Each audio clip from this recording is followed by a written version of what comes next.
करने का और उसको निवाई को आगे बढ़ाने का, सौंदर्यीकरण करने का जिम्मेदारी सारे पार्षदों के हाथ में है। तो सभी पार्षदगण, सभी यहाँ का स्टाफगण जो सब तरह से 24 घंटे अपनी सेवाएं दे करके इस निवाई को, जो कि टोंक जिले का सबसे बड़ा ओपीडी मेरे हिसाब से 1800 से 2000 यहाँ निवाई की है। तो मैं पूरे स्टाफ को बहुत बहुत धन्यवाद देता हूँ कि आप सुख दुख में, सर्दी गर्मी बरसात में ये सारे काम कर रहे हो और निवाई का नाम रोशन कर रहे हो। और निवाई के समस्त महिला पुरुष और जो चिकित्सा सेवाएं ले रहे हैं आप सब और मेरे पत्रकार साथियों, और सबसे बड़ा हमारे जो वनश्री विद्यापीठ की बेटियां हैं, बहनें हैं, जिन्होंने एड्स के ऊपर आज इतना बढ़िया कार्यक्रम किया कि एक जागरूकता का काम कर रहे हैं अपनी लघु नाटक के माध्यम से, और पूरा समस्त स्टाफ। कई आज मेरे को ये 11 महीने कंप्लीट हो गए, 12वां महीना चल रहा है विधायक बने हुए, लेकिन मैं कोशिश करता हूं कि निवाई का विकास कैसे हो, अभी वो बाकी है। तो जिसमें आया नहीं है अभी, तो कंप्लीट तो होने दो, एक दिन में 2 दिन में क्या फर्क पड़ रहा है, 11 हो या 12 हो, उससे कोई फर्क नहीं पड़ता। तो कंप्लीट 1 साल का जो कार्यकाल है, और जो सरकार भी 17 तारीख को जो हमारे प्रधानमंत्री जी वो आ रहे हैं, ERCP का उद्घाटन कर रहे हैं, और 1 साल का जो राजस्थान गवर्नमेंट का कार्यकाल है उसके बारे में इतना बढ़िया बजट दिया कि हर बजट में ना कांग्रेस देखी ना बीजेपी देखी, सभी विधायकों को पैसा दिया, और बजट इतना दिया है कि शायद काम कम पड़ रहा है, पैसा ज्यादा है। अभी कल ही मेरे पास एक मेल आई थी, यहाँ पे CSC में मैंने यादव साहब से कहा 32 लाख रुपए यहाँ के 2 कमरे एक्स्ट्रा दिए हैं, और 8 स्कूलों में 8 कक्ष और दिए हैं, और प्रपोजल मांगेगा, आप वहां से प्रपोजल बना के भेजें। तो मैंने पीपलू CSC का, जहां जहां हमारे CSC में रूम नहीं है, उनके भी मैंने प्रस्ताव भेजने के लिए यादव साहब से कहा है। बहुत लंबे समय से डिमांड थी सोनोग्राफी मशीन का, जब भी यहाँ आए 2 बार मीटिंग हुई, वैसे भी कभी मिलने आए। तो यहाँ की स्थिति कैसे सुधरे और इसको सुधारने में इसका सौंदर्यीकरण कैसे हो, आप और हम पूरा स्टाफ इसमें लगे हुए हैं, चेयरमैन साहब भी लगे हुए हैं। एक मिसाल कायम हो, ये सामने की तरफ बस स्टैंड है, मैं चेयरमैन साहब ने शायद 1-2 महीने में काम शुरू कर देंगे। बस स्टैंड बड़ा बस स्टैंड बन जाएगा, सामने हॉस्पिटल हो गया, हमारे जिला उप जिला अस्पताल यहाँ बन जाएगा, और हमारे यहाँ पे पॉलिटेक्निक कॉलेज जैसी बड़ी चीज आ जाएगी। तो निवाई का विकास होगा, तो हमारे जो बच्चियां बहनें हैं, बेटे हैं, इनको बाहर जाना नहीं पड़ेगा। मेरा तो प्रशासन से केवल इतना ही है, मैंने पहले भी कहा, मीटिंग में भी मैंने कहा कि यहाँ जो भी कोई केस आवे उसको रेफर पहले टोंक करते हैं, 35 किलोमीटर वहां जाता है, टोंक वाले फिर जयपुर रेफर करते हैं। तो आप टेलीफोनिक, मैंने पहले CM साहब अग्रवाल साहब से उनसे भी कहा था, आप टेलीफोनिक परमिशन ले लें तो आप सीधा जयपुर भेज दो। होता क्या, 35-70 किलोमीटर हो गया, मालूम पड़ा 400 के आसपास जाते हो आदमी खत्म हो जाता है। तो 70 किलोमीटर पर महात्मा गांधी पहुंच जाएगा, 65 किलोमीटर, वो ज्यादा बढ़िया रहेगा। तो आप स्पेशल इसके लिए आदेश निकाल दे चाहे तो कम से कम कोई भी पेशेंट आता है और उसको तकलीफ है तो उसको टोंक रेफर नहीं करके सीधा ही जयपुर रेफर कर दो। टोंक से आप परमिशन ले लो साहब, ये पेशेंट है और ये सीरियस कंडीशन में है, क्योंकि पहले वो टोंक जाएगा, टोंक वाला जयपुर रेफर करेगा, तो उसमें 70 किलोमीटर का जो आपका समय बचेगा। पेरेंट्स को बहुत तकलीफ होती है, चाहे बेटा हो, चाहे बहन हो, चाहे घरवाली हो, चाहे कोई भी हो, बहुत पेन होता है जब रास्ते में 400 के आसपास गए और वो खत्म हो जाता है, तो आंसू रुकते नहीं है उनके। तो मेरा तो आपसे CM साहब से भी निवेदन है, यहाँ थोड़ी बहुत व्यवस्थाएं उनको आप मैं कोशिश करूंगा सुधारने की, आप भी सुधारें। जो छोटी छोटी समस्याएं हैं, हम लोग क्या कार्यक्रम की जिम्मेदारी जवाबदेही तय नहीं करते हैं। हमारी जवाबदेही होनी चाहिए कि हम जिस पीरियड्स में, जिस 8 घंटे में हम नौकरी करें, कि हम 8 घंटा तो कम से कम अपनी सीट पे बैठ के काम करें, और वो हम नहीं कर पाते हैं। जो अप्रेंटिसशिप कर रहे हैं या जो हमारे वार्ड बॉय है, उनके जिम्मेदारी सौंप देते हैं, तो वो बेचारे वो तो अपने दिमाग के हिसाब से उतना ही काम करते हैं, जबकि वो काम करना चाहिए हमारे नर्सिंग स्टाफ को, हमारे GNM को, हमारे डॉक्टर्स को, उनको वो काम करना चाहिए। लेकिन कहीं ना कहीं व्यवस्था के, तो ये जो छोटी छोटी व्यवस्थाएं हैं, अगर इसमें भी अपन सुधार कर लेंगे तो मैं आपको बता दूं, पूरे जिले में देवली हो, चाहे मालपुरा हो, चाहे टोंक हो, सबसे बड़ा हॉस्पिटल एक मिसाल कायम करेगा।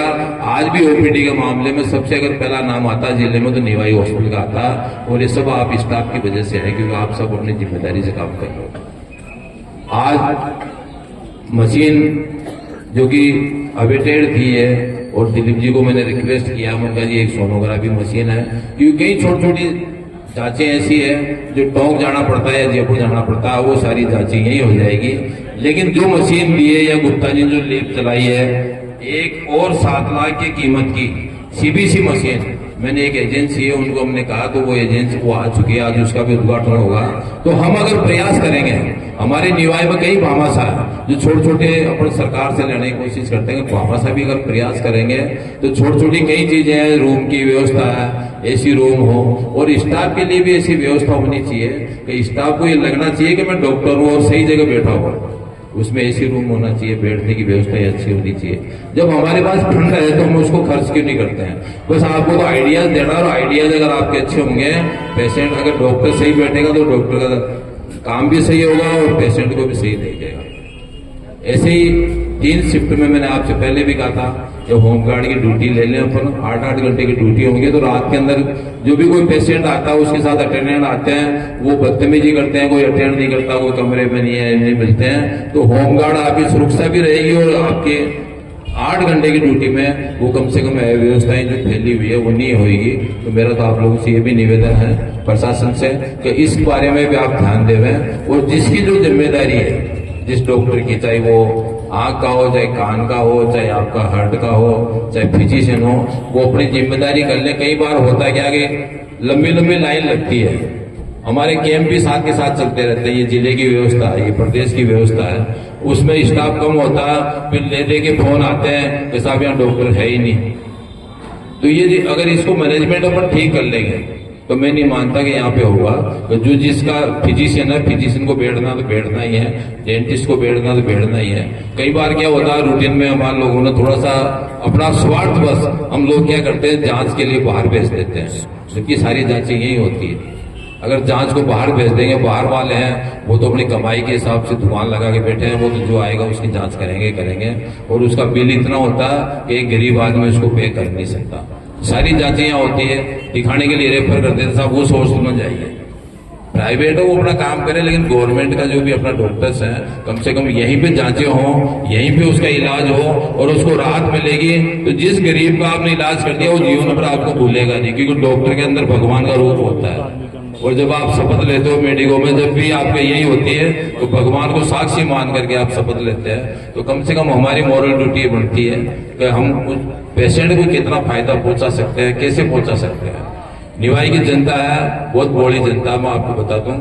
निवाई मैं तो अभी खैर नया ही मान लो मेरे को, लेकिन निवाई की जितनी भोली है, काम हो रहा तो भी ठीक है, नहीं हो रहा तो भी ठीक है, कोई ज्यादा हुड़दंग नहीं होते हैं। वरना आपका जो पूरी राजस्थान आप चले जाइए, रोज लड़ाई झगड़े होते हैं, रोज अखबार में आती है, रोज मारा पीटी होती है। कम से कम टोंक जिले में तो इस तरह का भाव नहीं है। तो मेरा तो आपसे निवेदन है कि ये जो मशीन हुई है, मैं दिलीप जी को बहुत बहुत धन्यवाद देता हूँ कि इन्होंने निवाई नगर पालिका में रह के कई आयाम छुए हैं, और उसमें एक नया आयाम जुड़ गया नगर पालिका के नाम से। और आने वाले समय में जो आपके सुविधा है, मैं के विजय साहब को मैंने कई बार कहा, लेटरिन बाथरूम के इनके जो है, आपका अलग से ही एक लगना चाहिए कि ये हमारा हॉस्पिटल है। कई बार कहा, करीब साल भर हो गए, लेकिन वो काम पूरे कर नहीं पा रहे हैं। इनकी मजबूरी है क्या है, लेकिन कम से कम वो चीजें होनी चाहिए। एक वार्ड में से दूसरे वार्ड में जा रहे हैं, क्रॉस करके जा रहे हैं, रात का टाइम है, सर्दी का टाइम है, तो पेशेंट को भी डिस्टर्बेंस होता है, अटेंडेंट को भी डिस्टर्बेंस होता है। अगर उसको वो सुविधा वही मिल जाएगी, उसी वार्ड में मिल जाएगी, तो वो ज्यादा बढ़िया होगा। और आने वाले समय में इसका और सौंदर्यीकरण हो। मैंने कहा था ये दुकान तो खाली हो गई थी, ये इधर वाली भी अगर खाली हो जाएगी, एक सामने की तरफ पार्क टाइप का छोटा सा अगर इस तरह का हो जाएगा, तो कम से कम जो अटेंडेंट आते हैं हॉस्पिटल मिलने के लिए आते हैं, गर्मी का टाइम है, सर्दियों का टाइम है या बरसात का टाइम है, टीन शेड वगैरह लगा दे, बैठने की व्यवस्था करते हैं। तो जो अपन कहते हैं ना साहब, वार्ड के अंदर 4-4 आदमी बैठे, वो बैठेंगे नहीं, क्योंकि उनके बैठने की सुविधा नहीं है, इसलिए वो बेड पे जाके बैठते हैं, टेबल पे जाके बैठते हैं। तो एक सिस्टमेटिक तरीके से अगर काम कर लेंगे, तो मैं मान के चलता हूँ आने वाले समय में निवाई का नाम अच्छा होगा। उप जिला अस्पताल आ रहा, आपका जैसे स्टाफ बता रहे 16 की जगह 28 का कर दिया, ये बहुत खुशी की बात है। और मैं तो कह रहा हूँ जनाना हॉस्पिटल का नाम से अगर हम अलग से कोई जमीन लेकर के जनाना हॉस्पिटल को शिफ्ट करना चाहें, वो भी हम कर सकते हैं। मोरछड़ी की बात हुई है, मोरछड़ी की हमारी अपनी निवाई की जमीन है, उस पे लोगों ने कब्जा कर रखा। मैंने कई बार विजय साहब से कहा कि आप इसका एक्शन लीजिए, इसका स्टे वेकेट कराइए और उस जमीन पे जो बेस्कीम की जमीन है, मैंने चेयरमैन साहब से भी कहा, प्रशासन को भी कहा, एसडीओ का, तहसीलदार का, वो जमीन को खाली करवाए और खाली करा के वहां पे बेस्कीम की मोर्चरी की अलग ही हो जाएगी। तो कम से कम जो भीड़, क्योंकि कोई भी डेड बॉडी आती है उसके बाद 10, 20, 50 आदमी आते हैं और वो सारी भीड़ियां होती है। उससे क्या होता है, पेशेंट भी दुखी होते हैं, डॉक्टर्स भी दुखी होते हैं।